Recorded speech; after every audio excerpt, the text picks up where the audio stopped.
Road వేస్తున్నప్పుడు ఆ road సక్రమంగా వేస్తున్నారు.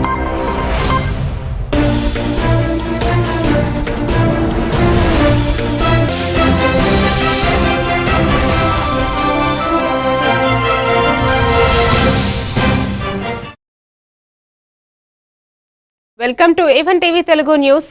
నేను భువన. డీటెయిల్స్ చూద్దాం. కాకినాడ జిల్లా తాళరేవు మండలం గాంధీనగర్కు చెందిన భవన నిర్మాణ కార్మికుడు బొంతు లోభరాజు అనారోగ్య సమస్యలతో తీవ్ర ఇబ్బందులు పడుతుండగా ముమ్మిడివరం మార్కెట్ కమిటీ మాజీ చైర్మన్ కుడుపూడి శివనారాయణ దాతృత్వం చాటారు. 3 సంవత్సరాల క్రితం కాళ్లకు మేకు కూచుకోవడంతో ఇన్ఫెక్షన్కు గురై పూర్తిగా ఇంటికి పరిమితమైన లోవరాజుకు శివనారాయణ తన స్నేహితులతో కలిసి నెల రోజులను సరిపడా బియ్యం, కిరాణా సామాగ్రితో పాటు 5,000 నగదు అందజేశారు. స్థానిక జనసేన నాయకుడు బొంతు శ్రీనివాస్ సూచన మేరకు ఈ సహాయం చేసినట్లు తెలిపారు. లోవరాజుకు కాలు పూర్తిగా పనిచేయకపోవడంతో అధికారులు ఇన్ఫెక్షన్ను మంజూరు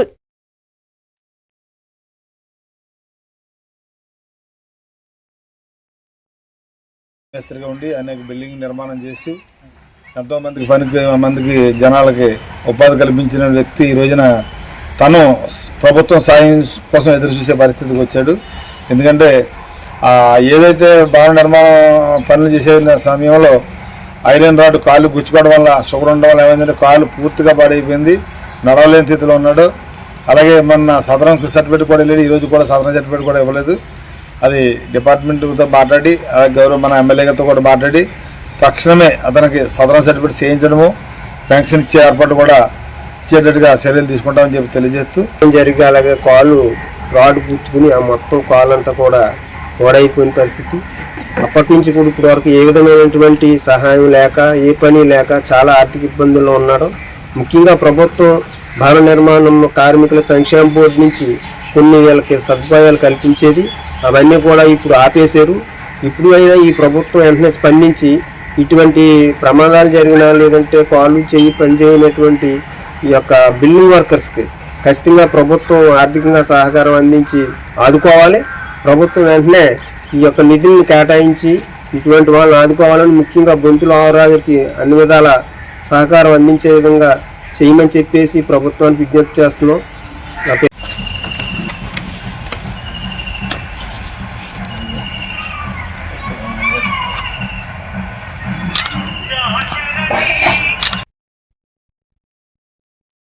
కాకినాడ జిల్లా యానం నియోజకవర్గంలోని ఎన్నికల వేడి మొదలైంది. పుదుచ్చేరి మాజీ మంత్రి MLA Malladi Krishnarao NDA NR Congress party అభ్యర్థిగా నామినేషన్ దాఖలు చేశారు. ఇంటి నుంచి బయలుదేరిన ఆయన ముందుగా పిల్లిరాయుడు గుడిలో ప్రత్యేక పూజలు చేసి పాత బస్టాండ్ సెంటర్లో డాక్టర్ బిఆర్ అంబేద్కర్ విగ్రహానికి గజమాల సమర్పించారు. అనంతరం పార్టీ శ్రేణులు, మహిళలు, యువజన సంఘాలు, గ్రామస్తులతో భారీ ర్యాలీగా ఎన్నికల ప్రత్యేక అధికారి శివరాజ్ మీనా కార్యాలయానికి చేరుకుని నామినేషన్ పత్రాలు సమర్పించారు. ఈ కార్యక్రమానికి పరిసర గ్రామాల నుంచి పెద్ద సంఖ్యలో ప్రజలు హాజరై విజయవంతం చేశారు.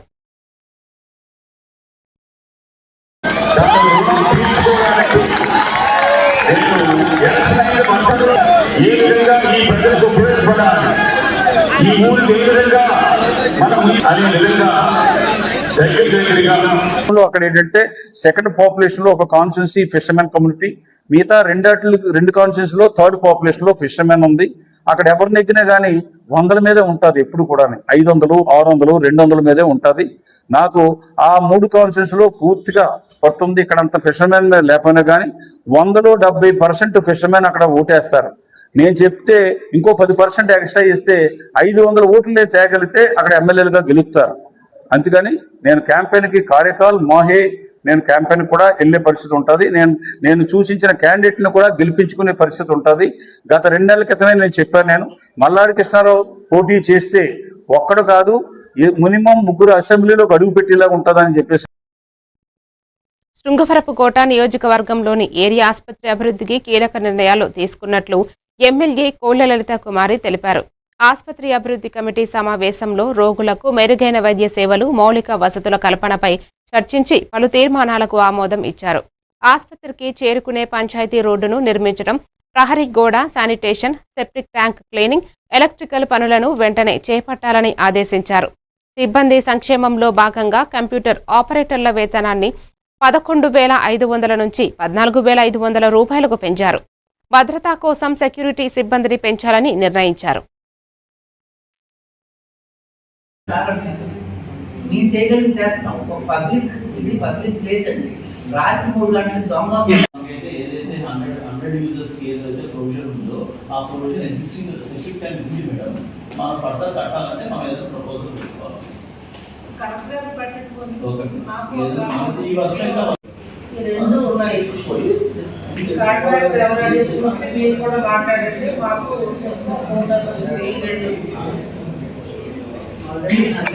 డిపార్ట్మెంట్ వారు కూడా డీ గారు కూడా వచ్చారు. మరి కొన్ని ఫోటల్ గవర్నమెంట్లో చిన్న ఇంకా కేంద్ర ప్రభుత్వ సహకారంతో నెక్స్ట్ మంత్లో బడ్జెట్ రిలీజ్ అనేది కూడా స్టేట్ గవర్నమెంట్కి మెడికల్ అండ్ హెల్త్కి సంబంధించి రిలీజ్ చేయడం మరి సంబంధిత మంత్రివర్గం కూడా చెప్పడం జరిగింది. నెక్స్ట్ మంత్ రిలీజ్ అవుతుంది. విశాఖ జిల్లా భీమిలి నియోజకవర్గ సమన్వయకర్త మజ్జి శ్రీనివాసరావు కుమార్తె సిరి సహస్ర ప్రదీప్ నాయుడు వివాహ వార్షికోత్సవాన్ని మహిళా అధ్యక్షురాలు డబ్బీరు ప్రశాంతి పట్నాయక్ ఆధ్వర్యంలో ఆధ్యాత్మిక సేవా కార్యక్రమాలతో ఘనంగా నిర్వహించారు.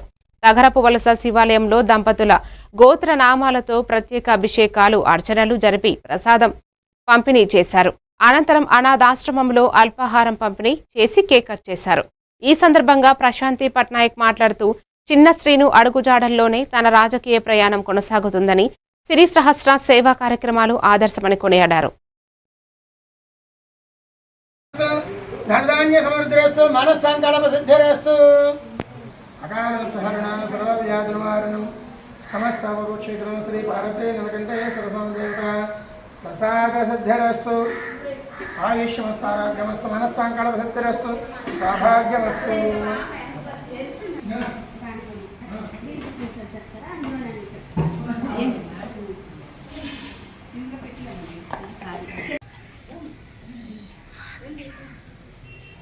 నువ్వు వెళ్ళొచ్చాము.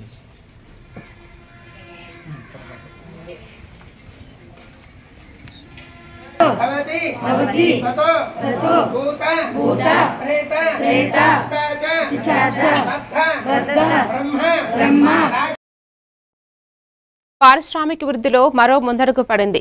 ప్రపంచంలోనే అగ్రగామి steel company Arcelor Mittal Nippon steel India ఉక్కు కర్మాగారానికి కేంద్ర మంత్రులతో కలిసి ముఖ్యమంత్రి చంద్రబాబు భూమి పూజ చేశారు. అనకాపల్లి జిల్లా నక్కపల్లి మండలం రాజయ్యపేటలో ఏడాదికి 17.8 మిలియన్ టన్నుల ఉక్కు ఉత్పత్తి సామర్థ్యంతో 5,465 ఎకరాల్లో 2 దశల్లో దీనిని నిర్మించనున్నారు. ఈ కార్యక్రమానికి పలువురు సంస్థ ప్రతినిధులతో పాటు ఉప ముఖ్యమంత్రి పవన్ కళ్యాణ్, పలువురు మంత్రులు, ఎమ్మెల్యేలు, స్థానిక నేతలు హాజరయ్యారు.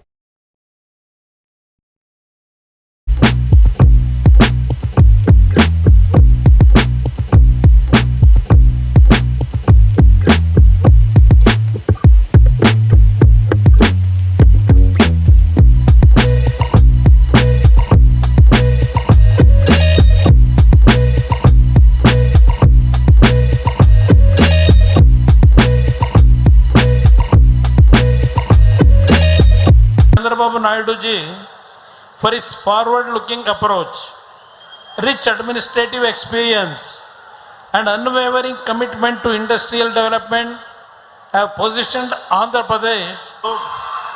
వచ్చిన పెట్టుబడులు వెళ్ళిపోయాయి, ఇప్పుడు పెట్టుబడులు వెతుక్కొని వస్తున్నాయి. ఇందాక సోదరి అనిత గారు చెప్పినట్టుగా 25% పెట్టుబడులు, భారతదేశంలో వచ్చే పెట్టుబడులు ఆంధ్రప్రదేశ్కి వస్తున్నాయి. అలాగే మొన్న కేంద్ర హోంశాఖ మంత్రి అమిత్ షా గారిని కలిసినప్పుడు ఆయన కూడా ఇదే మాట చెప్పారు. Andhra Pradesh is attracting great investments when compared to rest of the states. The only reason is the experience and the vision of Honorable CM Sri Nara Chandrababu Naidu. A big round of applause for him for his leadership. ఈ ప్రాంత వాసుల అదృష్టమని మరొక్కసారి విజ్ఞప్తి చేస్తున్నాను. ఈ 2 ఉక్కు పరిశ్రమలు దేశ ఉక్కు రంగంలో మన రాష్ట్రాన్ని మరింత ఉన్నత స్థాయిలో నిలబెడతాయి. Arcelor Mittal Nippon steel India limited green field steel ప్లాంట్కి ఈరోజు శంకుస్థాపన చేసుకున్నాం. ఇది ఇండస్ట్రియల్ సెక్టర్లోనే అతి పెద్ద మలుపు, గొప్ప ముందడుగు. విశాఖ ఉక్కు మన ఆత్మ గౌరవం అయితే నేటి ఏఎంఎన్ఎస్ పరిశ్రమ మన సత్తాను ప్రపంచానికి చాటి చెప్పే పరిశ్రమ. ఈరోజు మీరు గుర్తుపెట్టుకోవాలి, ఇండియాలోనే అతి పెద్ద ఫ్యాక్టరీ మన నక్కపల్లికి రాబోతుంది. రాష్ట్రంలోని శెట్టి బలిజలందరికీ తాను అండగా ఉంటానని మంత్రి లోకేష్ హామీ ఇచ్చారు. శెట్టి బలిజల ఆరాధ్య దైవం శెట్టి బలిజ సంఘం వ్యవస్థాపకులు, సంఘ సంస్కర్త అయిన దివంగత దొమ్మేటి వెంకటరెడ్డి జయంతి సందర్భంగా విశాఖ టీడీపీ కార్యాలయంలో నిర్వహించిన కార్యక్రమానికి ముఖ్య అతిథిగా హాజరయ్యారు. ఈ సందర్భంగా లోకేష్ మాట్లాడుతూ గత ప్రభుత్వ హయాంలో బీసీలను, ముఖ్యంగా శెట్టి బలిజలను టార్గెట్ చేసి వేధించారని ఆరోపించారు.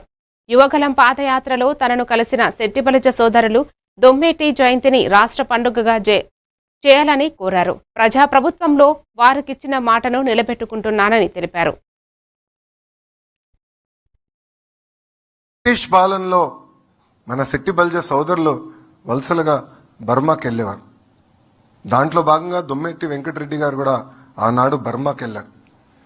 అక్కడ ఒక షిప్ని అద్దెకి తీసుకుని వ్యాపారం ప్రారంభించిన వ్యక్తి ఏకంగా అదే షిప్కి యజమానిగా తయారైన వ్యక్తి దొమ్మేటి వెంకటరెడ్డి గారు.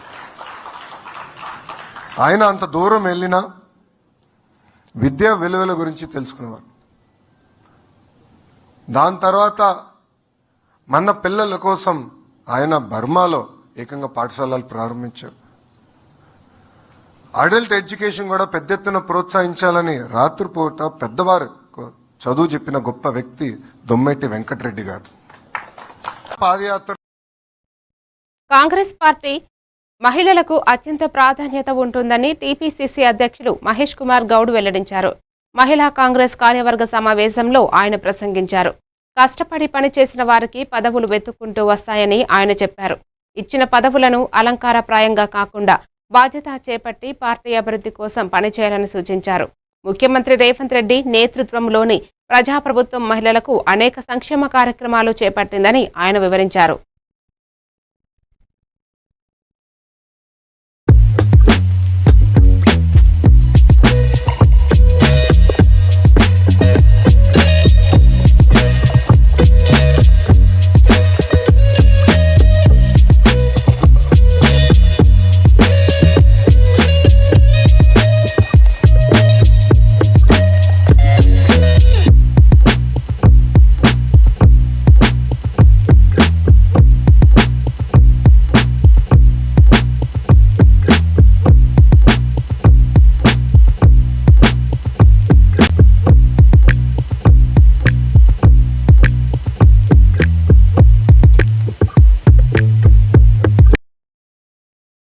తెలంగాణ అసెంబ్లీ బడ్జెట్ సమావేశ సందర్భంగా మాజీ మంత్రి సిద్దిపేట ఎమ్మెల్యే హరీష్ రావు కాంగ్రెస్ ప్రభుత్వంపై తీవ్ర స్థాయిలో విమర్శలు గుప్పించారు.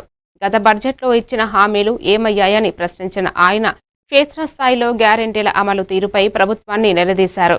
ప్రభుత్వం అధికారంలోకి వచ్చి 2.5 ఏళ్లు గడుస్తున్నా ప్రజలకు ఇచ్చిన 6 గ్యారెంటీలు ఇప్పటికీ పూర్తి స్థాయిలో అమలు కావడం లేదని హరీష్ రావు మండిపడ్డారు. తలసరి ఆదాయం అధ్యక్ష 9 ఏళ్ల బీఆర్ఎస్ పాలనలో తలసరి ఆదాయం యొక్క వృద్ధి రేటు 14%. 2024-25 కాంగ్రెస్ పాలనలో తలసరి ఆదాయం వృద్ధి రేటు 10.6%. 2025-26 కాంగ్రెస్ 2వ సంవత్సరం పాలనలో తలసరి ఆదాయం వృద్ధి రేటు 10.2%. మరి కాంగ్రెస్ పాలనలో తలసరి ఆదాయ వృద్ధి రేటు పడిపోయిందా, పెరిగిందా? నాటి బీఆర్ఎస్ పాలనలో 14% ఉంటే మొదటి సంవత్సరం 10.6, కాంగ్రెస్ పాలనలోని 2వ సంవత్సరం 10.2% పడిపోయింది అధ్యక్ష. ఒకవైపేమో year on year growth rate పడిపోతూ ఉంటే మన ముఖ్యమంత్రి గారైతే రైజింగ్ అంటాడు. ఇది చూడండి అధ్యక్ష, బడ్జెట్ బుక్ మీద కొట్టిన తెలంగాణ రైజింగ్, పుస్తకాల మీద రైజింగ్ అధ్యక్ష. ప్రజల జీవితాల్లో బతుకు తెరువుల్లో తలసరి ఆదాయంలో రైజింగ్ లేదు అధ్యక్ష. తలసరి ఆదాయం అధ్యక్ష 9 ఏళ్ల బీఆర్ఎస్ పాలనలో ఏలూరు ఎంపీ పుట్టా మహేష్ యాదవ్ ఇటీవల మొయినాబాద్ ఫామ్ హౌస్ లో జరిగిన ఓ పార్టీకి వెళ్లగా అక్కడ ఆయన డ్రగ్స్ తీసుకున్నట్లుగా పోలీసులు తెలిపారు. బ్లడ్ శాంపిల్స్ డ్రగ్ పాజిటివ్ వచ్చినట్లు వెల్లడించిన విషయం తెలిసిందే. తాజాగా ఈ విషయంపై పుట్టా మహేష్ యాదవ్ తండ్రి పుట్టా సుధాకర్ స్పందించారు. కడపలో మీడియాతో మాట్లాడిన ఆయన తన కొడుకు 100% తప్పు చేయలేదన్నారు. డ్రగ్స్ తీసుకునే అలవాటు లేదు. మీరందరూ వచ్చారు కాబట్టి 2-3 మాటలే ఎక్కువ చెప్పదలుచుకోలేదు. 2-3 మాటలు వాస్తవ మాటలు చెప్పి ఆ తర్వాత డీటెయిల్ గా ఇన్వెస్టిగేషన్ పూర్తయిన తర్వాత ఎవిడెన్స్ తో డీటెయిల్ గా మేము ముందుకు వస్తాం. ఆ 2-3 మాటలు ఏంటంటే మా అబ్బాయికి ఆపరేషన్ జరిగింది, హార్ట్ ఆపరేషన్ 2021లో హార్ట్ ఆపరేషన్ జరిగింది. హార్ట్ ఆపరేషన్ జరిగినప్పుడు పెద్ద స్టెంట్ కూడా వేశారు. ఆ రోజు వేసినప్పుడు డాక్టర్ సలహా ఏం చెప్పారంటే 130-140 రేటు పల్స్ రేట్ కన్నా మించకుండా నీ ఆరోగ్యం కాపాడుకోవాలా, లేకపోతే ప్రాణాపాయం ఉంటుందని చెప్పి ఆ రోజు డాక్టర్ సలహా ఇచ్చారు. దాని ప్రకారంగా మెయింటైన్ చేసుకుంటూ ఎప్పటికైనా 110-120 ఇస్తే ట్రీట్మెంట్ చేయాలంటే 110-120 పల్స్ రేట్ వచ్చినప్పుడే మా అబ్బాయి సుస్థ అయిపోతుంది. దాని ప్రకారంగా ఆరోగ్యం మెయింటైన్ చేసుకుని పోతాడు. ఆ రోజు కూడా పల్స్ రేట్ చెక్ చేసి 97 ఉన్నది. ఎవరైనా డ్రగ్స్ కింద తీసుకుంటే మినిమం 150-200 పల్స్ రేట్ పోతాయి. అంటే ప్రాణాపాయం ఉందని తెలిసి కూడా డ్రగ్స్ తీసుకుంటారని నేను అందరినీ ప్రశ్నిస్తున్నాను. ఇంకొక విషయం, బ్లడ్ తీసుకోకుండా బ్లడ్ పాజిటివ్ ఏ రకంగా వస్తుంది? బ్లడ్డే తీసుకోకుండా పాజిటివ్ ఏ రకంగా వస్తుంది? బ్లడ్ వాళ్ళు చెప్పిన మాట ప్రకారం బ్లడ్ తీసుకున్నామన్నా బ్లడ్ రిపోర్ట్ అవ్వాలంటే మినిమం 48 అవర్స్ పడుతుంది. మినిమం 48 అవర్స్ రిపోర్ట్ రావాలా. ఎందుకంటే మేము ఇమీడియట్ గా ఢిల్లీలో ఎయిమ్స్ లో బ్లడ్ రిపోర్ట్ ఇస్తే వాళ్ళు 48 అవర్స్ లోపల బ్లడ్ రిపోర్ట్ ఇవ్వలే. ఆ బ్లడ్ రిపోర్ట్ కూడా నెగిటివ్ వచ్చింది. అంటే ఇవన్నీ ఆ తర్వాత యూరిన్ శాంపిల్స్ మొదటిసారి తీసుకున్నప్పుడు 5 నుంచి 10 నిమిషాల లోపల రిజల్ట్ చెప్పారు. రెండోసారి యూరిన్ శాంపిల్ తీసుకున్నప్పుడు 5 గంటల నుంచి తీసుకొని 10 గంటల లోపల చెప్పారు. అంటే 5 గంటలు దానికి అవసరమా? అంటే దీంట్లో ఎంత జరిగిందని మీరే ఆలోచించుకోవాలి. డ్రగ్స్ తీసుకునే అలవాటు లేదు. మీరందరూ వచ్చారు కాబట్టి 2-3 మాటలే ఎక్కువ చెప్పదలుచుకోలేదు. 2-3 మాటలు వాస్తవ మాటలు చెప్పి ఆ తర్వాత డీటెయిల్ గా ఇన్వెస్టిగేషన్ పూర్తయిన తర్వాత ఎవిడెన్స్ తో డీటెయిల్ గా మేము ముందుకు వస్తాం. ఆ 2-3 మాటలు ఏంటంటే మా అబ్బాయికి ఆపరేషన్ జరిగింది, హార్ట్ ఆపరేషన్ 2021లో హార్ట్ ఆపరేషన్ జరిగింది. హార్ట్ ఆపరేషన్ జరిగినప్పుడు పెద్ద స్టెంట్ కూడా వేశారు. ఆ రోజు వేసినప్పుడు డాక్టర్ సలహా ఏం చెప్పారంటే 130-140 రేటు పల్స్ రేట్ కన్నా మించకుండా నీ ఆరోగ్యం కాపాడుకోవాలా, లేకపోతే ప్రాణాపాయం ఉంటుందని చెప్పి ఆ రోజు డాక్టర్ సలహా ఇచ్చారు. దాని ప్రకారంగా మెయింటైన్ చేసుకుంటూ ఎప్పటికైనా 110-120 ఇస్తే ట్రీట్మెంట్ చేయాలంటే. పశ్చిమాసియాలో యుద్ధం భారత్కు ఎన్నో సవాళ్లను తీసుకొచ్చిందని ప్రధాని మోదీ అన్నారు. ఈ ఉద్రిక్తలపై ఆయన లోక్సభలో మాట్లాడారు. గల్ఫ్ దేశాల్లో పరిస్థితులు ఆందోళనకరంగా ఉన్నాయన్నారు. యుద్ధ పరిస్థితులను నిశితంగా గమనిస్తున్నట్లు చెప్పారు.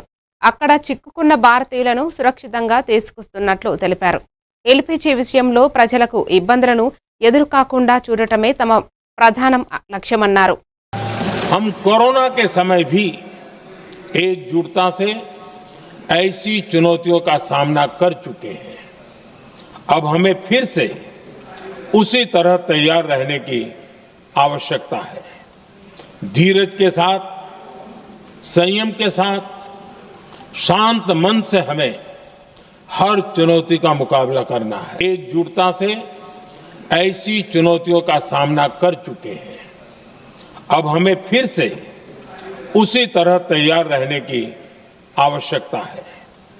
धीरज के साथ, संयम के साथ, शांत मन से हमें हर चुनौती का मुकाबला करना है. एकजुटता से ऐसी चुनौतियों का सामना कर चुके हैं.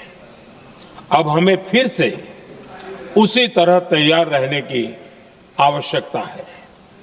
धीरज के साथ, संयम के साथ, शांत मन से हमें हर चुनौती का मुकाबला करना. మరిన్ని డీటెయిల్స్ తో మళ్ళీ కలుద్దాం. Keep watching A1 TV Telugu news.